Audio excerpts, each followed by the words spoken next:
සාදරයෙන් පිළිගන්නවා සිරා MCQ YouTube channel එකට. අද අපි කතා කරන්නේ 2025 A level accounting paper MCQ වල 11 වෙනි MCQ එක.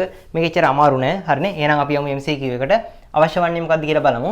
මේකේ අවශ්‍ය වන්නේ මෙන්න මෙතන කියනවා 25 ජනවාරි මාසය සඳහා. ඒ කියන්නේ ජනවාරි මාසෙට විතරයි. හරිනේ. ජනවාරි මාසය සඳහා ප්‍රාථමික පිරිවැය සහ මුළු නිෂ්පාදන පිරිවැය. හරිනේ. ප්‍රාථමික පිරිවැයත් අහනවා මුළු නිෂ්පාදන පිරිවැයත් අහනවා. ගාන පොඩ්ඩක් දල වශයෙන් කියවගෙන යමු. මෙන්න මෙතන කියනවා සීමිත මිහිරි පුද්ගලික සමාගම නිෂ්පාදන ව්‍යාපාරයක් පවත්වාගෙන යනු ලබයි. ඒක කවුලක් නැහැනේ. 25 ජනවාරි මාසය සඳහා අපෙන් අහන්නේ ජනවාරි තියෙන්නේ ජනවාරි සඳහා මෙම ව්‍යාපාරයට අදාළ තොරතුරු පහත පරිදි වේ. අමුද්‍රව්‍ය මිලදී ගැනීම, ගෙනීමේ කුලී 25/1 දිනට අමුද්‍රව්‍ය තොගය, 25/1/31 දිනට අමුද්‍රව්‍ය තොගය, ඍජු ශ්‍රමය, වෙනත් ඍජු පිරිවැය, කර්මාන්තශාලා පොදුකාර්ය පිරිවැය, 25 ජනවාරි මාසයේ තුලදී නොනිමි තොගයේ වැඩිවීම. මේ පොයින්ට් එකත් වැදගත්. නොනිමි තොගය නිෂ්පාදන පිරිවැය මත මිනුම් කිරීම සමාගමේ ප්‍රතිපත්තිය වේ. නොනිමි තොගය දාන තැන් දෙකක් තියෙනවානේ. සමහර වෙලාවට අපිට දාන්න පුළුවන් ප්‍රාථමික පිරිවැයට. එහෙම නැත්නම් නොනිමි තොගය දාන්න පුළුවන් නිෂ්පාදන පිරිවැය ලේඛනයේ පල්ලහැට. තේරුණාද? නොනිමි තොගය සමහර වෙලාවට අපි දානවා ප්‍රාථමික පිරිවැයට. එහෙම නැත්නම් නිෂ්පාදන පිරිවැය ලේඛනයේ යටට. දැන් මේගොල්ලෝ කියන්නේ මොකද්ද? නොනිමි තොගයේ නිෂ්පාදන පිරිවැය මත මිනුම් කිරීම සමාගමේ ප්‍රතිපත්තිය. නිෂ්පාදන පිරිවැය කියන්නේ පල්ලහැටම තමයි දාන්න ඕන. හරි. දැන් මේ දෙකම ඕනනේ. ආකෘතිය පොඩ්ඩක් සෙට් කරගමුද? පොඩි නිෂ්පාදන පිරිවැය දෙකක් මම යනවා. මෙතනින් මම යනවා වටිනාකම් තීරු දෙකක් ඇති. හරිනේ. අපි 10 වලින් යමු. අපි සෙට් කරමු නිෂ්පාදන පිරිවැය ලේඛනය. නිෂ්පාදන පිරිවැය ලේඛනය. පිරිවැය ලේඛනය. නිෂ්පාදන පිරිවැය ලේඛනයේ ප්‍රධාන මෙන්න ටික මම ලියා ගන්නවා. ප්‍රාථමික පිරිවැය කියලා මාතෘකාවක් තියෙනවා. ප්‍රාථමික පිරිවැය. ප්‍රාථමික පිරිවැය යටතේ මොනවද දෙන්නේ? මුලින්ම ඍජු ද්‍රව්‍ය ටික එනවනේ. ඒ යටතේ මොනවද දෙන්නේ? ඍජු ද්‍රව්‍ය යටතේ මම චුට්ටක් මේක පල්ලෙහාට ගන්නවා. නිෂ්පාදන පිරිවැය ලේඛනය. ප්‍රාථමික පිරිවැය යටතේ එනවා මෙන්න මේ ටික. අමුද්‍රව්‍ය ටික සෙට් කරමු ඉස්සෙල්ලා. මුලින්ම මුල අමුද්‍රව්‍ය තොග. මුල අමුද්‍රව්‍ය තොග. ඒකට එකතු වෙනවා අමුද්‍රව්‍ය ගැණු. අමුද්‍රව්‍ය ගැණු. ඊට පස්සේ අමුද්‍රව්‍ය ගෙනීමේ කුලී.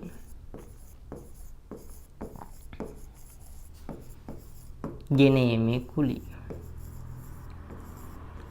ඊට පස්සේ මේකෙන් අඩු වෙනවා අග අමුද්‍රව්‍ය තොග. අග අමුද්‍රව්‍ය තොග. ඊට පස්සේ එනවා භාවිතා කළ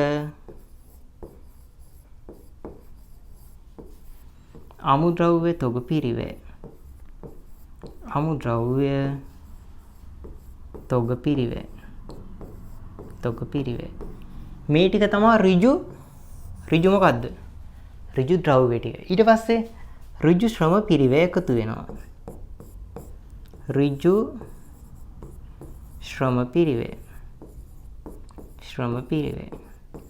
ඊට පස්සේ ඍජු වෙනත් පිරිවැය එකතු වෙනවා. ඍජු වෙනත් පිරිවැය. ඊට පස්සේ එනවා මුළු එකතු කරපුවාම ප්‍රාථමික පිරිවැය.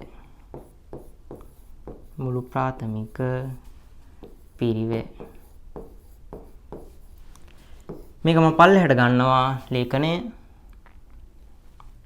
මෙතනින් පස්සේ ප්‍රාථමික පිරිවැයෙන් පස්සේ මේක දික් වෙනවා. කොහොමද? මේකට එකතු වෙනවා නිෂ්පාදන පොදුකාර්ය පිරිවැය. නිෂ්පාදන පොදුකාර්ය පිරිවැය.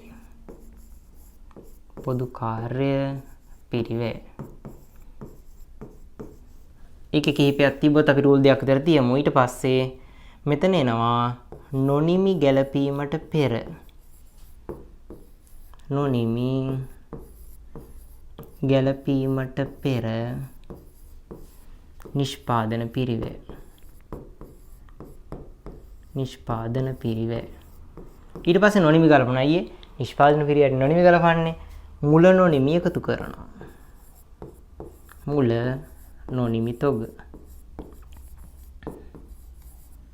මුල නොනිමි තොග අග නොනිමි තොග අඩු කරනවා අග නොනිමි තොග ඒක අඩු කරාට පස්සේ අවසාන උත්තරයක් එනවා මොකද්ද නිමි භාණ්ඩවල නිමි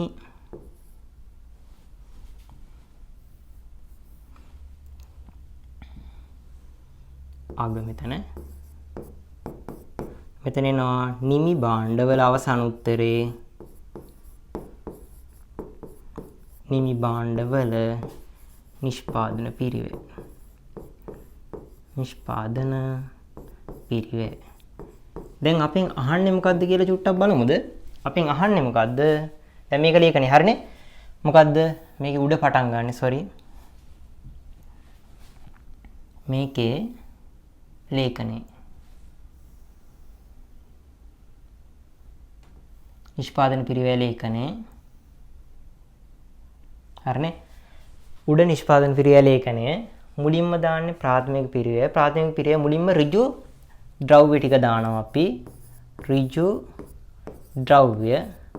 ද්‍රව්‍ය හොයන්නේ මුල අමුද්‍රව්‍ය තොගයට අමුද්‍රව්‍ය ගැනුම් එකතු කරා අමුද්‍රව්‍ය ගෙනීමේ කුඩිය එකතු කරා අග අමුද්‍රව්‍ය තොග අඩු කරා එතකොට එනවා භාවිතා කළ අමුද්‍රව්‍ය තොග පිරිවැය හරිනේ ඒක ඍජු ද්‍රව්‍ය ඊට පස්සේ ඍජු ශ්‍රමය එකතු කරා ඍජු වෙනත් එකතු කරා මුළු ප්‍රාථමික පිරිවැය ආවා ඒතර අපෙන් අහන්නේ එකක්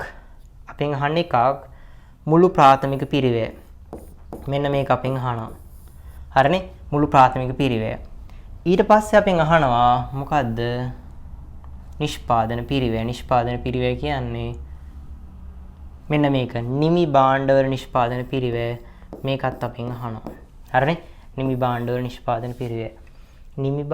නිෂ්පාදන පිරිවැයත් අහනවා මුළු ප්‍රාථමික පිරිවැයත් අහනවා හරිනේ ඔය දෙකම සෙට් කරන්න ඕන හරි ඔන්න අපි බලමු PDF එක අපෙන් අහන ප්‍රශ්න දෙක අපෙන් අහන්නේ ප්‍රාථමික පිරිවැය අහනවා ඒක අවුලක් නැහැනේ මුළු නිෂ්පාදන පිරිවැය අහනවා කියන්නේ ටෝටල් නිෂ්පාදන පිරිවැය අහනවා අපි එහෙනම් දාගෙන යන්තරතරු ඔන්න අමුද්‍රව්‍ය මිලදී ගැනීම 750යි අමුද්‍රව්‍ය මිලදී ගැනීම කොහෙද තිබ්බේ මේ බලන්න අමුද්‍රව්‍ය මිලදී ගැනීම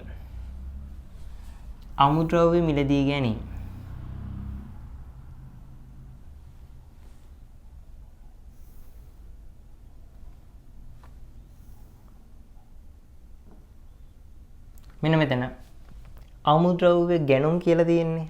ඒක තමයි අමුද්‍රව්‍ය මිලදී ගැනීම කියන්නේ අමුද්‍රව්‍ය ගැනුම් කියලා වලටම අවුල නැහැ පළවෙනි තීරුවට දාමු 750. හරිනේ? අමුද්‍රව්‍ය මිලදී ගැනීම යටතේ. අවුල නැහැනේ. ඊට පස්සේ මොකක්ද තියෙන්නේ? ඊට පස්සේ තියෙනවා ගෙනීමේ කුලී 20ක්. ගෙනීමේ කුලීට පල්ලෙහා තිබ්බේ. ගෙනීමේ කුලී දාගමු අපි 20ක්. මෙන්න අමුද්‍රව්‍ය ගෙනීමේ කුලී 20ක්.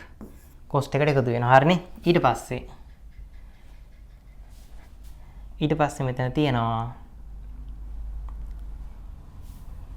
25 දිනට මුල දාගද 1 කියන්නේ මුල අමුද්‍රව්‍ය තොග 80ක්. මුල අමුද්‍රව්‍ය තොග කොතෙන්ද දාන්නේ? මුල අමුද්‍රව්‍ය තොග 80ක්. මුල අමුද්‍රව්‍ය තොග මේ තියෙන්නේ. මුල අමුද්‍රව්‍ය තොග 80ක් එකතු කරමු. හරි. ඊට පස්සේ තියෙනවා 25 මාසේ අගද මුලද? මාසේ අග. අග දිනට මේක අග. අග දිනට අමුද්‍රව්‍ය තොගය 50යි. අග අමුද්‍රව්‍ය තොගය 50යි. එහෙනම් අපි දාගමු. අග අමුද්‍රව්‍ය තොගය 50යි මේ තියෙන්නේ. අග අමුද්‍රව්‍ය තොගය 50ක් හැබැයි පුතු අඩු කරන්න ඕන. අග අමුද්‍රව්‍ය තොගය 50ක් මේ අඩු කරන්න ඕන. හරිනේ? ඊට පස්සේ අපි යමු.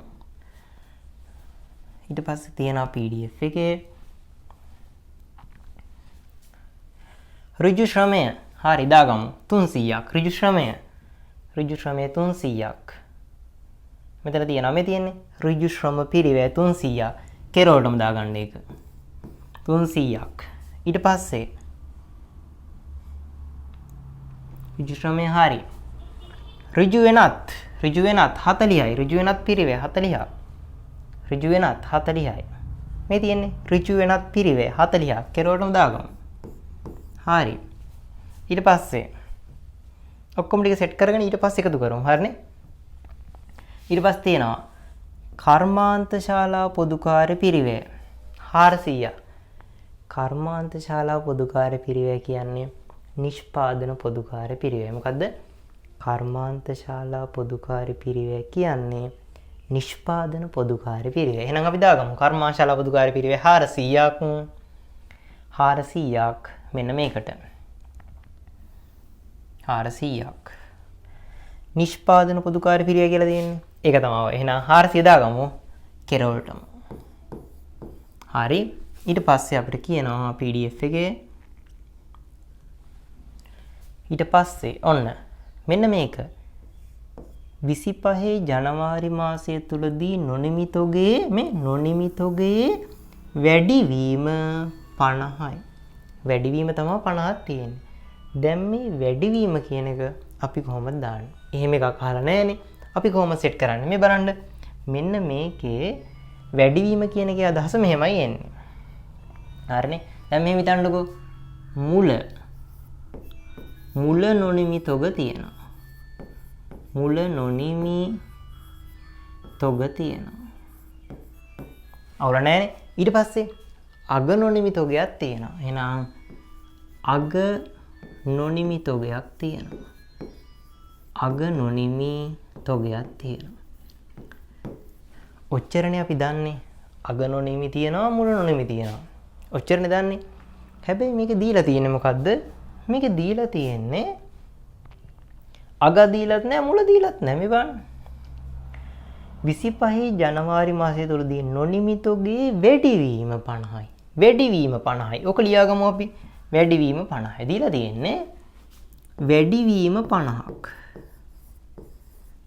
වැඩිවීම 50යි දැන් වැඩි වෙනවා කියන්නේ කොහෙන්ද දන්නේ මුල සිට අගට වැඩි වෙනවා මුල සිට අගට වැඩි වෙනවා හරිනේ තේරුණාද එතකොට දැන් වැඩිවීම හෝ අඩුවීම කියන්නේ මෙතන ગેප් එක වැඩිවීම හෝ අඩුවීම කියන්නේ මෙතන ગેප් එක අවුල නැහැනේ මෙතන ગેප් එක දැන් මෙන්න මේ මෙතන ગેප් එක කියන්නේ වැඩිවීම මුල සිට අගට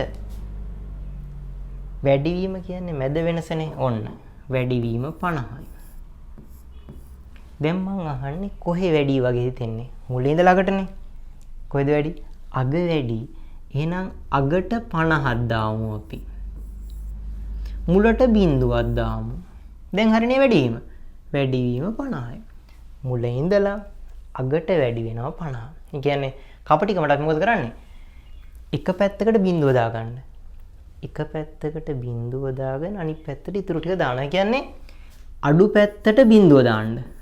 අඩු පැත්තට බිඳුව.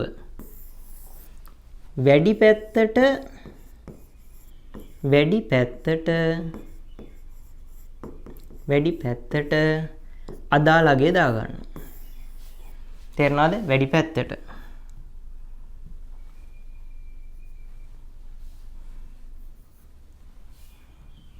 වැඩි පැත්තට. තේරුණාද? දැන් මෙහෙම හිතන්නකෝ. මේක අඩුවීම කියලා තිබ්බනම් මේ පැත්තට එන්නේ. අඩුවීම කියලා තිබ්බනම් මෙහාට යද්දි අඩු වෙනවනේ. මේ පැත්ත බිඳුවයි මේ පැත්ත 50යි. තේරුණානේ? වැඩිවීම කියන්නේ මෙහෙටනේ වැඩි වෙන්නේ. මෙහෙ වැඩි. එහෙනම් මෙහෙට 50ක් දැම්ම මෙහෙට බිඳුවක් දැම්ම දැන් වැඩි වෙනවා. අඩුවීම කියද්දි අඩුවීම කිව්වනම් කොහොමද යන්නේ? අඩුවීම කිව්වනම් යන්නේ මේකේ අඩුවීම කියන්නේ අග ඉඳලා මුලටනේ. ඒතර අඩුවීම කියද්දි මෙහි බිඳුවයි මෙහි 50යි. මෙහි 50යි. අඩුවීම කිව්වනම් ඒත් ඊතලේ මේ පැත්තට යන්නේ. මේ පැත්තට අඩු වෙන්න බෑ. අඩු වෙන්න නම් මෙහි වැඩි වෙන්න ඕන. එතකොට මුල තමයි 50ක් එන්නේ. දැන් මේක වැඩි වෙලා හින්දා අගට. වැඩි වෙලා නම් අගට වැඩි කරන්න. අඩු වෙලා නම් මුල තමයි ලොකුවට තියෙන්නේ. අගට යද්දි හිඳිලා. තේරෙනවා කියන එක. දැන් වැඩි වෙලා මගේ බර වැඩි වෙලා. අග වෙද්දි බර වැඩි වෙලා. බර අඩු වෙලා කිව්වා. අඩු වෙලා නැති අග වෙද්දි නෑනේ. අග වෙද්දි නෑ. මුල තියෙනවා. දැන් නොනිමිතක වැඩි වීම කියද්දි මෙහෙම දාගත්තා නම් හරිනේ. ඉතින් අපි කපටිකට මෙහෙම කරමු. මුල නොනිමි බිඳුවක් දාමු. මුල නොනිමි බිඳුවයි අග නොනිමි 50යි. එහෙම දාමු. එහෙනම් අපි දාගමු. කොහමද? මුලයක බිඳුවක් දානවා. මුල නොනිමි කෝ පල්හැ. මේ තියෙන්නේ. මුල නොනිමි බිඳුවක් දාගමු. හරිනේ? මුල නොනිමි බිඳුවයි. හරිද? අග නොනිමි 50යි. අග නොනිමි 50යි. අග නොනිමි 50 අඩු කරලා දාමු. හරිනේ? අග නොනිමි 50. ඒක තේරෙනවද? මේ බලන්න. අග 50යි. මුල බිඳුව. එහෙනම් අග නොනිමි 50ක් දැම්මා. මුල නොනිමි බිඳුවක් දැම්මා. අවුල නැහැනේ. වැඩි වෙනවා කියන්නේ අග වෙද්දි වැඩි වෙලා. හරිනේ? දැන් එකතු කරමු මේක. උත්තර ටික ගමු. නිෂ්පාදන පිරිවෙල ලේඛනය. මේ ටික එකතු කරමු. මුලින්ම අමුද්‍රව්‍ය ටික එකතු කරනවා. මෙතන එනවා 850ක්. හරිනේ? 850ක් එනවා. හරි? 850න් 50ක් ගියපුවම 800යි. ඒ තමයි භාවිත කළ අමුද්‍රව්‍ය පිරිවෙල. ඒක මේ පැත්තට දාන්න. ඊට පස්සේ ඍජු කට්ටිය එකතු කරන්න. 1140යි. ඒනේ මොකද්ද? මුළු ප්‍රාථමික පිරිවෙල. ඊට පස්සේ ඉතුරු ටික ගන්න.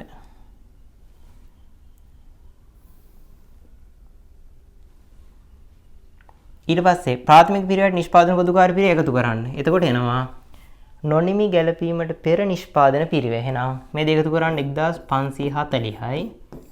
මේකෙන් බිඳුවක් එකතු කරලා 50ක් අඩු කරන්න 1490යි. ඔන්න උත්තරේ. හරිනේ? එතකොට නිමි භාණ්ඩවල නිෂ්පාදන පිරිවෙල 1490යි. ප්‍රාථමික පිරිවෙල 1140යි. 1140යි 1490යි. බලමු. 1140ක් නේ. 1490යි. එහෙනම් මේකේ උත්තරේ තියෙන්නේ අපි බලමු 1140යි 1490යි. හරිනේ? එහෙනම් උත්තරේ එන්නේ උත්තරේ අංක 4. මේ කී වෙනි එකට උත්තරේද? 11 වෙනි එකට. හරිනේ? 11 වෙනි එකට උත්තරේ අංක 4. 11 වෙනි එකට උත්තරේ අංක 4. එකම දේ ඔයගොල්ලෝ දැනගෙන ඉන්න ඕනේ මේකේ ආකෘතිය. හරිනේ? ආකෘතිය දැනගෙන හිටියොත් කිසි ගැටලුවක් නැහැ. කෙලින්ම දාගෙන යන්න පුළුවන්. හරිනේ? එහෙනම් 11 හරිනේ? 12 වෙනි එක කතා කරමු අපි ඊළඟ වීඩියෝ එකේ.